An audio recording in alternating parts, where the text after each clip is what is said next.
Greetings, ladies and gentlefish. Now, if some of you can cast your minds back perhaps a month or two, you may well remember that I wasn't uploading videos for a little while as I was taking part in the Operation Super Pershing mission to try and get hold of, well, this thing, the T26E4 Super Pershing.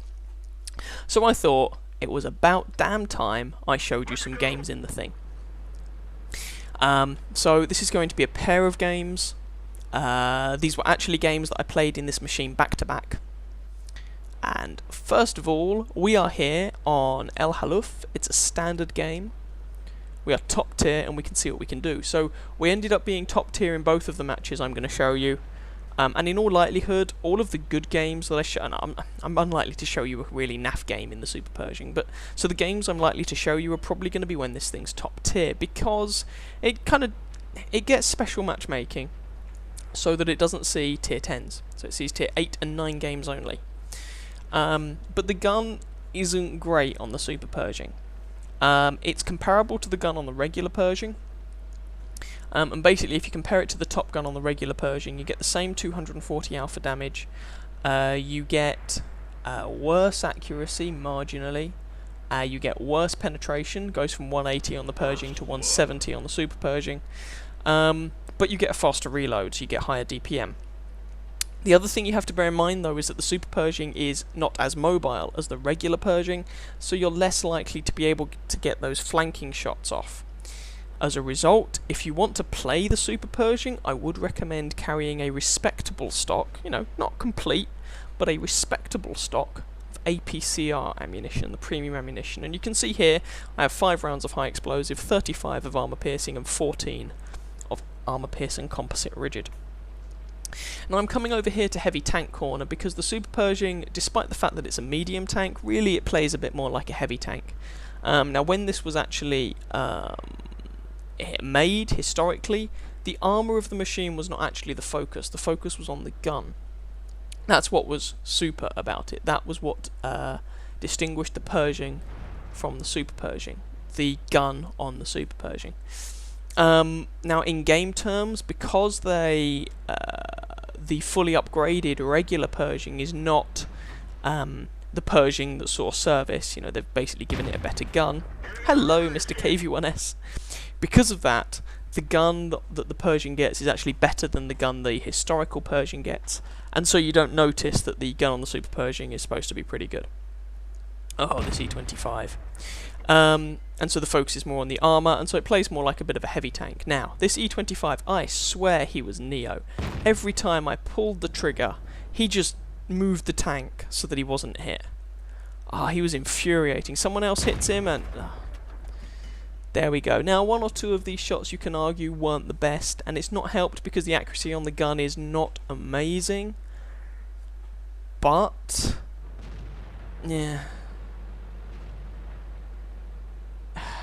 just Neo, it was really annoying.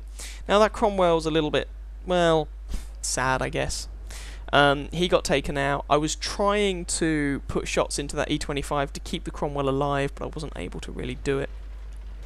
And I wish I could have shots into that IS-3, but I'm not able to. Now, you might wonder why it is that I'm not going up to that corner to use my gun depression and all that jazz, duke it out with the heavy tanks. Well, the answer is really very simple. There are already tanks around there, and I think that if I added my gun to it... ooh, T43, putting some shots into him, always nice. If I added my tank to that, it's going to get very crowded, and it's probably going to be more counterproductive than anything, so instead, I decided to go around here and try and cover these guys' rear. And so we put another shot into that T43 before our VK finishes him off, although we do get spotted. And I have a respectable crew in this. This is my pattern crew. So they're currently they're on sort of high 90s% of their second crew skill, which is fairly nice. And they are my best crew in the game. I think followed by my British heavy tanks, and then my first German heavy tank crew. And it's Neo again. Remember Neo? Well, I miss him the first time. I miss him the second time, as once again he just pulls out of the way at the right moment Miss him the third time, because this guy is just ridiculous. I get spotted for my efforts. But there we go, I managed to kill him in the end. Jagdpanther comes around the corner, and I'm not actually sure if it's the Jagdpanther or someone else managed to put a respectable shot into me there. It could have been the Jagdpanther. If he's using the 105 gun, that would be about right, 300 damage. But it might have been someone else. I'm honestly not sure. It was probably the Jagdpanther though. I don't think it was that IS-3. He was running away. So I'm just trying to... moving back and forth. I think I might have actually been trying to avoid artillery through force of habit, despite the fact there isn't any artillery in this game. Now the Jagdpanther is trying to get around the flank, but oh dear, this isn't necessarily going to end well for him. Put a shot into him. So does the KV-1S. I pull back, trying to put another shot into this guy, but I can't really make it before he finds cover. But he's only on 175 health. Now, let's not underestimate this guy, he could still be a problem. But I'm not going to go over there to deal with him, I'm kind of a bit sluggish to do so. KV-1S, however, no fear, fair enough. Looks like he's going to go and do something about that Jagdpanther. 5 kills apiece, and, well, they're changing El Haluf in the next patch, patch 9.2. As I might have mentioned, I can't actually remember. And hopefully the changes will make this map a little bit less static. The problem with this map, and oh, KV-1S finishes off the Jagdpanther. Oh, and that STA-1 killed our KV-2, who in turn had killed their IS-3. That STA-1 is going to be a nuisance. Anyway, what I was going to say is that at the moment you get a lot of draws on this map. Which is a bit of a shame, but there we go. So hopefully the changes that Wargaming are introducing, do apologise, pardon me, will result in fewer draws, which will be nice. Now on the one hand, I would really like to pop out around that corner and use my gun depression against the Tiger II and the T32. On the other hand, there's every chance that those guys have tank destroyer support, or someone supporting them. So no, let's not do that. And you can see, I mean, why they're gonna change this map. I've moved out from the spawn point, but I've barely moved from this spot in A3 for some time now. And especially when there's not artillery on in the game, it can be quite difficult for, certainly for the as it stands at the moment, the enemy team, so the red team in this match. It's quite difficult for them to dig us out of our position. Not impossible, but non-trivial. So, our KV-1S polishes off their T29, and our AMX AC-48 appears to be trying to go on a hero run to take out their tank destroyer down there. And he successfully manages to take out the Hellcat. Hurrah! That's good. But was it worth a top-tier tank destroyer giving up a commanding position? I don't know. As you will see in a moment, probably not. Their T32 takes out RIS-3, which is a bit of a bummer. I was actually surprised those guys were taking quite that much damage, and there we go, you see. Rheinmetall Borsig takes out the AMX. So he managed to kill a tier 6 tank destroyer, but in return we lost a tier 8 tank destroyer. Trying to get a shot on this VK, but I don't fully aim it because I thought this guy was going to move soon. I probably could have aimed it a bit better. Although it was a slim shot, and as I say, this gun is not especially accurate. Now, up here that just leaves a KV-1S and me, which is a slightly dicey situation. So now I am going to move up to try and help this KV-1S, so that these guys don't rush up and swarm sucker him, because that would be bad. Tiger II is coming up around the rock. That might be a problem. Oh, those two guys get a shot into the KV-1S, although the Tiger didn't do a huge amount of damage, which makes me wonder if the Tiger is perhaps stock. This KV-1S, I'm trying not to block him. Oh, that one bounced annoyingly. Yeah, that Tiger 1 is either... No, is he firing high explosive? I don't know if he's high explosive or firing. He must be firing high explosive. Now, our KV-1S has gone ham. I try and come around here to help this guy out and take some shots for him from the Tiger. Put a couple of shots into the Tiger, but no. Rheinmetall Borsig kills the KV-1S, having previously killed someone else. I can't remember who it was. So, there's a Borsig there to worry about. Oh dear, and I wasn't able to stop him dying, so I put one shot into the lower plate of the Tiger II. Now, we are currently losing this game, and I do not really want to lose this game, so I switched to APCR ammunition. It's basically so that I can fairly reliably penetrate this guy. I don't want to take the risk that these shots are just going to all bounce. He damages my gun, and the APCR ammo on these American 90mm guns, well, 258 penetration. It's quite a lot, and it's a similar deal when you're using the regular Pershing. So I switch back to armor piercing after that and repair my gun. I'm on 2 kills. Oh, and it's me and an IS versus an STA-1, Borsig, Tiger 1, and a VK3601H. So, that STA-1, oh, can I get a shot onto him? I take the blind shot, hoping it hit him. I can't remember how much health he was on. It probably didn't. IS puts a shot into him. Ah, damn it. I really wanted a shot in, but the Borsig finishes off that IS, and that Borsig has been a right nuisance all the way throughout this game. And suddenly, little old me is the last one left. Oh dear. I take a blind shot there in the hope of putting some pain into the STA-1, and then consider about relocating, but good lord, there's a Tiger 1 over there. It's a fairly slim shot, but I take it and kill the Tiger 1, but I take a shot in the rear from the STA-1 which damages my engine, which means that I'm really slow and sluggish, so I can't get out of the way in time before he puts another shot into my rear. I move, trying not to get shot again, but that cost me a damaged engine and something of the order of 500 health. Damn it. Damn you, STA-1. That's really frustrating. Oh, well, never mind. C'est la vie. I actually get spotted here. So I say well played in chat. You know, before, when I had sort of 800 health, 900 health, and didn't have a damaged engine, I could still have pulled this back. With a damaged engine and just under 400 health, it's looking decidedly dodgy, due in no small part to the fact that that Borsig can now one-shot me. Now, our AMX tries to draw my attention to A1, so I go, yeah, alright, okay, turning around to try and do something about it, but you can see how slow and sluggish this thing is with a damaged engine. It's just painful. And I've noticed the engine seems to get damaged a fair amount in this, especially, basically if anybody catches you in the side, and in particular the rear, it's not uncommon for you to get engine damage. VK, put a shot into him, but the Borsig gets me. If my engine had been intact, I might have been able to pull back in time and not die, but there we go. C'est la vie. That was the game. I ended up getting a second class mastery on a defeat there. I think I might have got high caliber to get the heroic resistance, but I can't quite recall. It was a fairly close game, but I hope it did illustrate why they're changing this map. I didn't move that much once I got into position. Frankly, it was a bit campy, not gonna lie.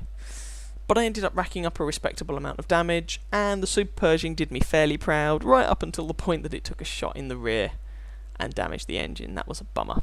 Ah well, what are you gonna do? That was game number 1. The next game I played these games back to back as I said. The next game I played in the Super Pershing is coming right up. So have a look at the end plates and then join me for that.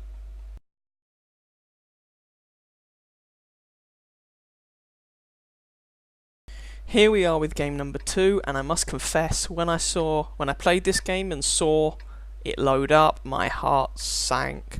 On the one hand, we're top tier again, which is good. On the other hand, it's Comarin, and I am not a big fan of Comarin, especially in a slow tank. Oh dear. Now, I should point out, I was not a fan of the old Comarin. I haven't actually played that much on the newer Comarin. Now, I've played a few games on it, but as of yet, as of playing this, I hadn't found much reason to reassess my opinion of this map in terms of how much I enjoyed it. And actually, in a forthcoming patch, I believe they're modifying the tanks that can get onto this map so that tier 9 and 10s can't. This means that when you're in a tier 8 and you see Comarin, you might actually be happy because it guarantees you being top tier. And the reason for that, I expect it's because in tier 9 and 10 you have a lot of tanks with an excellent view range. And really good view range kinda breaks this map a little bit. But as of the changes they made to this last patch before, I can't remember, it's made this central location a lot more important. And as I'm in a pseudo heavy tank, I am definitely going to go into taking the central location. So, we have found a T34 straight off the bat.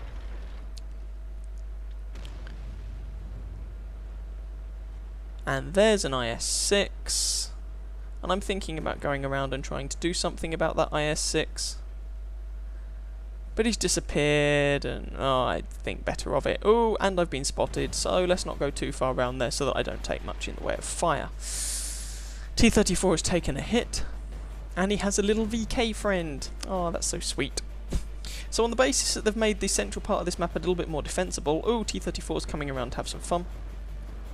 I decided to pop out, put a shot through his axle, and that guy has fired. T34 has a pretty bad reload, so I was going to take advantage, but he's pulled back, and if I go around after him, there's a fairly good chance that I'm going to get shot from some friends that he has behind him. Now, he has 888 health left at the moment. He disappears from view. Ooh, little VK friend turns up. He's really going to struggle to penetrate me without using APCR and aiming for my weak spot. So I put one shot through his axle, second through his axle, but he's used a repair kit to get away. For some reason, though, he's still poking his head out, and T34 reappears. Someone has obviously taught him a lesson. I bounce a shot from him. I think he was aiming at my lower plate, which is not a weakness on this tank. And I know I'm going to beat his reload, so I finish him off. Pull back, reload again, and this little VK is brave, but ultimately stupid. Or just inexperienced. And basically I murdered those two tanks. Okay, I had some help, but I killed all of that VK, about half of the T34, and in return I suffered a damaged track. Super Pershing can be fun at times. Now I know there's a T28 prototype about there, so I have a speculative shot. IS-6, KV-4, can I get some shots on any of them? And, you know, this is an American medium tank, it's based on the Pershing, so it gets good gun depression. There's the T28 in question, and there's a shot into his flimsy, pathetic side armour. And we'll take another one. And he appears to have pulled back into some cover. But he might be behind something destructible, so I see if I can demolish the thing he's hiding behind. But I get distracted by a Super Pershing moving across the open. Again, nice juicy side. Oh, I missed that shot, which is a bit unlucky there. You know, that's these American 90mm guns for you. But I managed to put another shot into him, and I have a friend who's also helping me work this guy over. Super Pershing is not very quick, so I really do feel sorry for this chap. He's kind of been caught out in the open, and now he's on fire. He puts the fire out just in time for me to end his days. And we're winning 8 kills to 4. And so you can see that once you've won this central region, it can be a really dominating position on the map.